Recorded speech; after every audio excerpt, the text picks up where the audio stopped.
Deus está com você em qualquer cenário. Pode parecer o cenário mais difícil da sua vida, ou o cenário que parece que já não tem mais saída.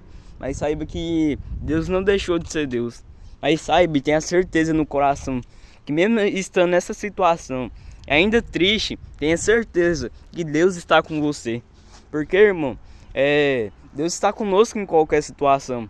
Tem no versículo na Bíblia, onde que diz, lá por volta de Mateus, diz assim, para o homem tudo é impossível, mas para Deus nada é impossível. Ou seja, até o cenário mais difícil que já passou, ou ainda pode passar, ou se você está vivendo algum cenário que parece impossível, para Deus nada é impossível. Até nos momentos mais bons, irmão, saiba que Deus está com você, do seu lado.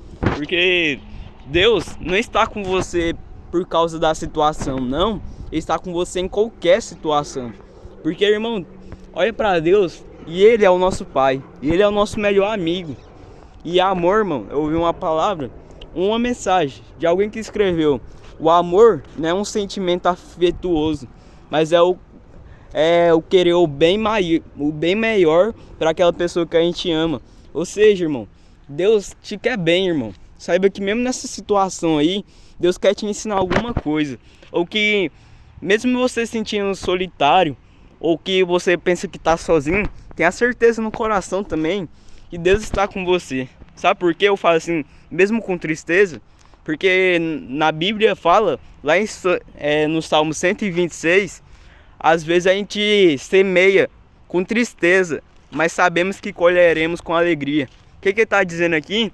Às vezes a gente semeia com tristeza sim, ou seja, pela situação. Lá eles falam, por causa dos as pessoas que nos prenderam, algo parecido com isso. Mas mesmo assim semeiamos em Deus, porque sabemos que colheremos com alegria. Então, irmão, tenha certeza no coração que Deus está com você. Porque Davi, irmão, ele derrotou Golias, não foi porque ele tinha a situação sobre o controle, mas ele tinha certeza no coração que Deus está com ele em qualquer situação. E isso para ele já bastava. E isso basta para nós, irmão. E se eu chorar? Tudo bem.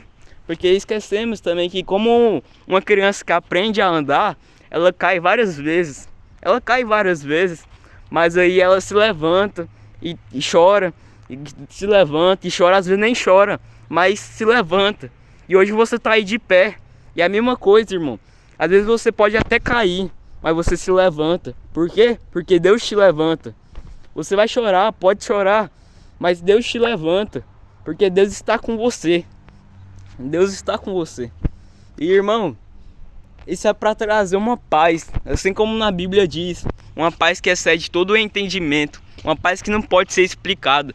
E se eu chorar, tudo bem, porque na Bíblia fala, felizes são as pessoas que choram, felizes são as pessoas que estão tristes, desanimadas, pois Deus animará elas, pois Deus será a alegria delas, pois Deus visitará elas.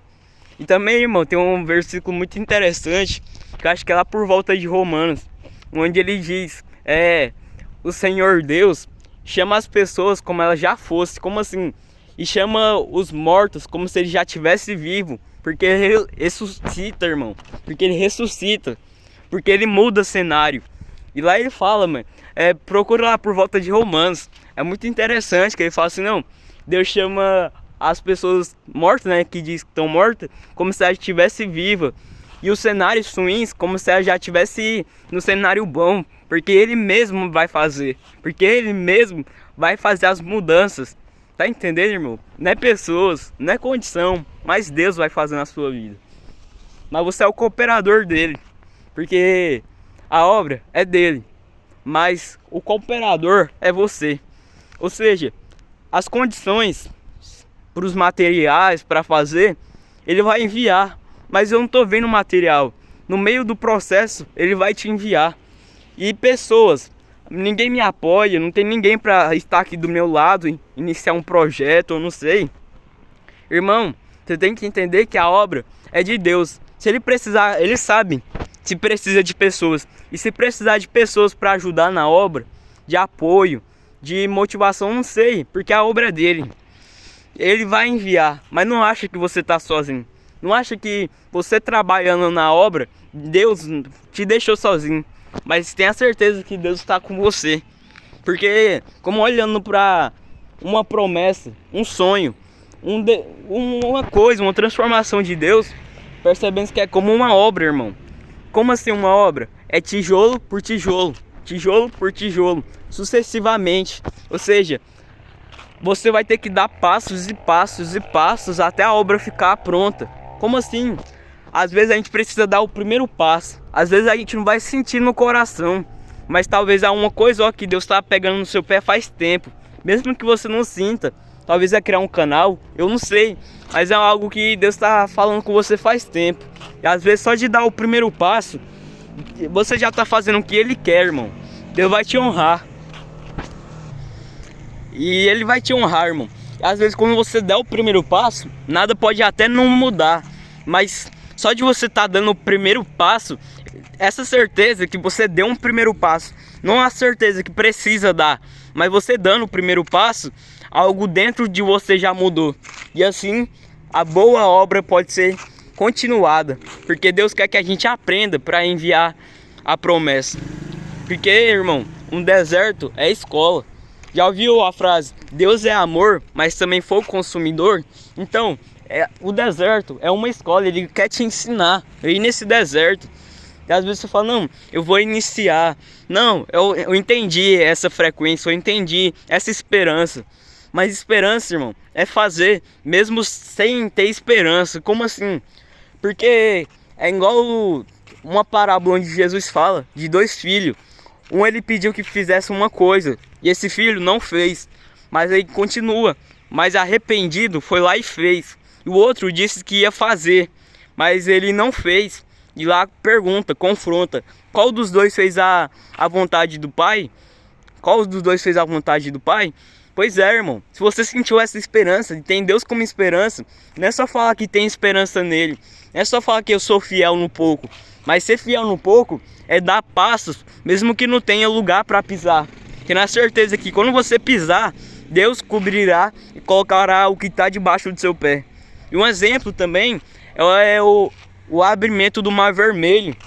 Deus escolheu Moisés. Eu quero refletir aqui o último exemplo do vídeo. Deus escolheu Moisés, né, para libertar o povo de Israel. Aí quando ele chegou em Moisés, ele falou, não, você vai libertar o meu povo. O que Moisés disse? Não, Senhor, eu sou gago, eu sou isso, eu sou aquilo. Aí foi lá, não, então vai lá e passa a sua promessa pro seu irmão. Vai lá e fala para ele. Não, Senhor, tá bom. Aí foi lá e ele fez, irmão. Ele deu o primeiro passo. E aí, um momento que confronta também é que na hora de abrir o Mar Vermelho, ele falou assim, Senhor, e agora? Ele já estava de frente ao Mar Vermelho e o exército estava vindo atrás. Senhor, e agora o que a gente vai fazer? Por que você me clama, Moisés? Avance. Aí foi lá quando eles pisaram no mar, o mar se abriu. Ou seja, perceba que ele precisou dar o primeiro passo quando ele não queria dar, quando ele estava se sentindo fraco, eu sou isso, eu sou aquilo. Mas mesmo assim ele deu o primeiro passo. E aí foi lá, e quando ele não viu o segundo passo, ele clamou a Deus. Mas aí Deus, o que Deus falou?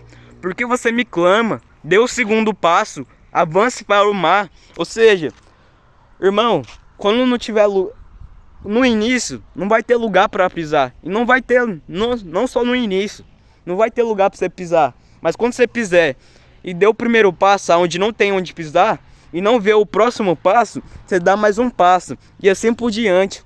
Porque Deus colocará o que está debaixo do seu pé, mas você precisa pisar. Ou seja, irmão, esse foi o vídeo. Se falou com você e falou no seu coração, compartilhe com alguém, se inscreva nesse canal e curta esse vídeo, para que esse vídeo se espalhe através do YouTube e que chegue mais pessoas. E que Deus te abençoe.